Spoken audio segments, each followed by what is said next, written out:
Hey, what's going on? Nigel, Glasscock, filling in for Ryan, talking Guns N' Roses, talking about the newly released tour dates for 2023 in the baseball stadiums all over the United States that they're going to play, and we're excited. We're also going to talk about this fantastic debut album.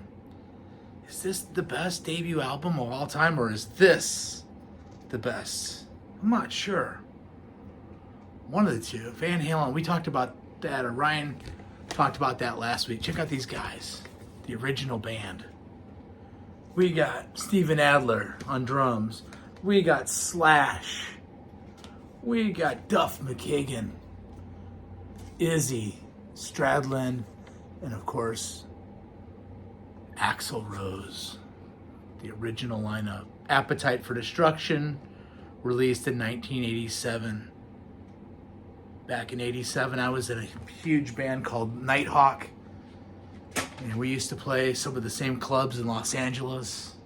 We even opened up for LA Guns once.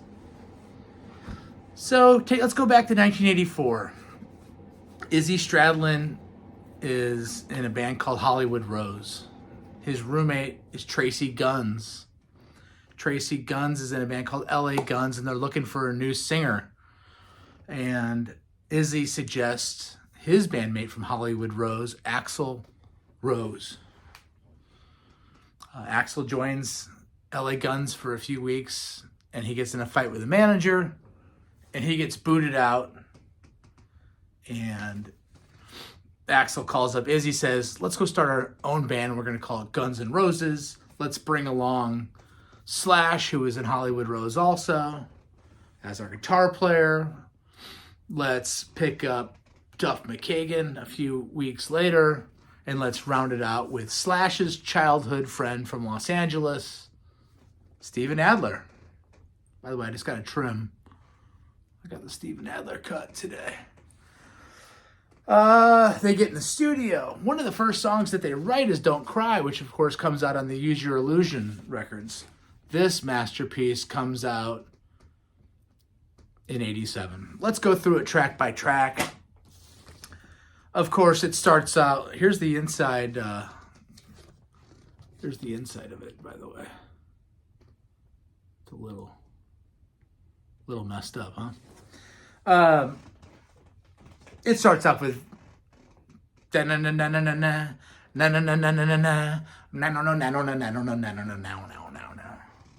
I mean, it starts off with the great Welcome to the Jungle. I mean, need I say more? It introduces the world to Guns N' Roses, you know? Just an incredible opening. Drums by Steven Adler. They're alive. They're dangerous. They learn to live like an animal out on the streets. And it does sound dangerous. It sounds real.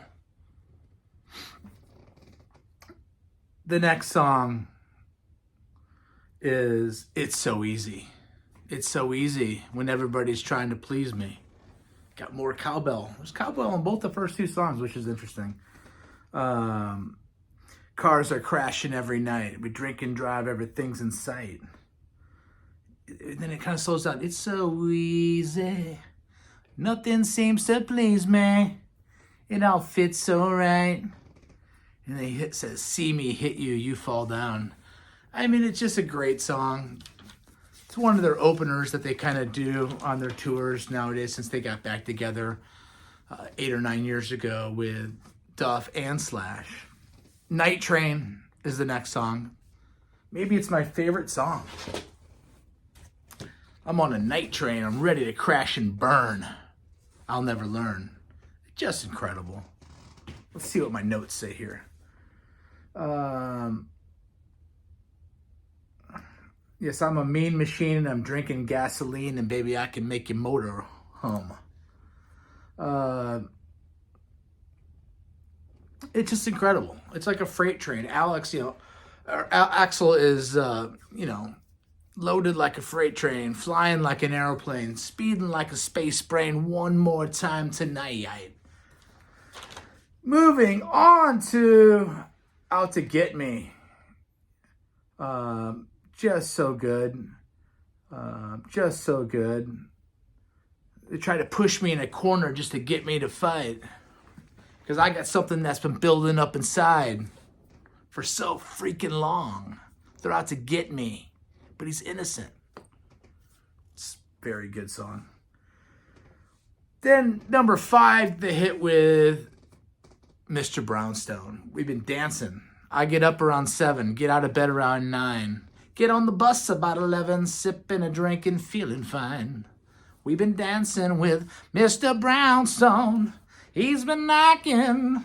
Motherfucker won't leave me alone. So good. Now, wow. Used to do a little, but a little wasn't doing so the little. I mean, just so hooky. You know, it's just great. And they're not ashamed to admit that they got drug problems. Not that that's cool. Used to be cool back in the early 80s, but not anymore, right?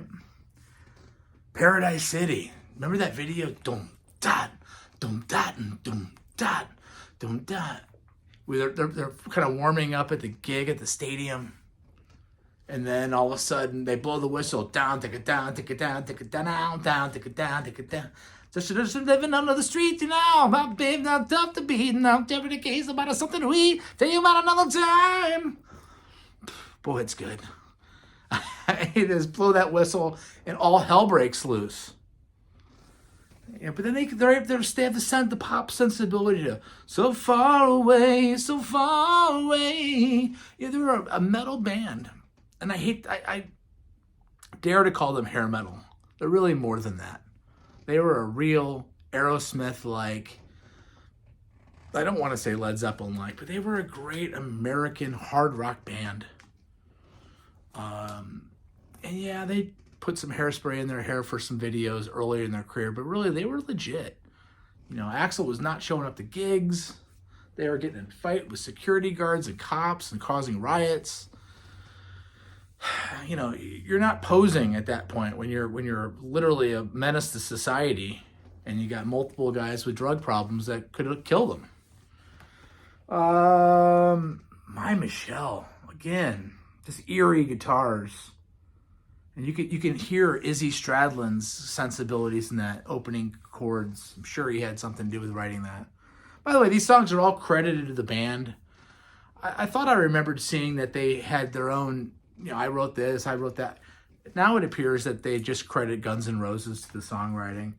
You know, My Michelle has like an Aerosmith-like feel to it as well. A couple songs on this record do. You know, just amazing. Think About You. Think About You has like a little New York Dolls thing. Did the New York Dolls start hair metal?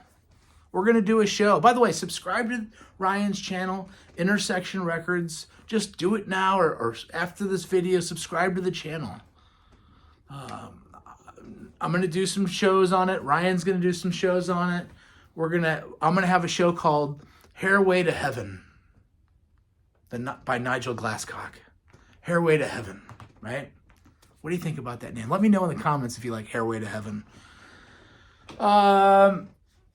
It's their attempt at a love song, Think About You. But it's a great way of doing a love song without being cheesy. You know? Again, it's got the Dolls sensibility of New York Dolls. Right? And clearly they're influenced by Nazareth and the Dolls and Aerosmith. Moving on to the next track, I mean... And I also wrote about Think About You. It doesn't lose its balls. As it's trying to be a love song, it still has balls to it. And then the incomparable Sweet Child of Mine. What a perfect hard rock song. I almost want to call it pop because it crossed over to where everybody in the world loved that song, male and female. You know, they were a band that wasn't just dudes at a concert. You know, you bring your girlfriend too because she's in love with Axl or she's in love with Izzy or Duff. You know, the opening riff, you know, it just has everything that a hard rock song needs. And check out my 20 favorite hair metal songs. Is Sweet Child of Mine on it? It might be. Moving on, You're Crazy. It's Furious. Again, you know, kind of a dangerous, going to get a piece of the action, you know. Axl's vocals, violent, aggressive. You're effing crazy, right? Moving on to Anything Goes. Another Aerosmithy type song. My Way, Your Way, Anything Goes tonight. I mean, I guess that's a love song. You know, it's a Sunset Strip in 1987 love song. Just fantastic. You got something to lose. I got something for you. The next song is Rocket Queen, and it's the last song. And it's an epic 6-minute and 15-second song. It's so damn good. I could turn on anyone just like I turned on you. But then at about the 3-minute and 30-second mark, it switches gears. Like any great long epic song and a finale song on a classic album, it goes into a different direction where he just, you know, I saw you standing on your own. Such a lonely place for you. I mean, it's just so cool. All I want is for you to know that I care. And then that's the debut album. It's the only album that has just the original lineup on it. By the time, I guess Lies has, and Lies is almost more like a double EP than a full album. Then you got into Use Your Illusion 1, Use Your Illusion 2, which were released on the same day. I think they both went to #1, which was a genius move, not to do a double album, but to do 2 albums. That album also has their other drummer, who I can't think of the name of, from The Cult. I'm so mad at myself that I can't think of the amazing drummer that was in Velvet Revolver and Guns N' Roses. Damn it. You can't remember everything, man. Go get your tickets, but you can't take my tickets away from me. Nigel Glasscock here. Have a great weekend. Party on. Get your tickets today. They're on sale. Bye. Peace out.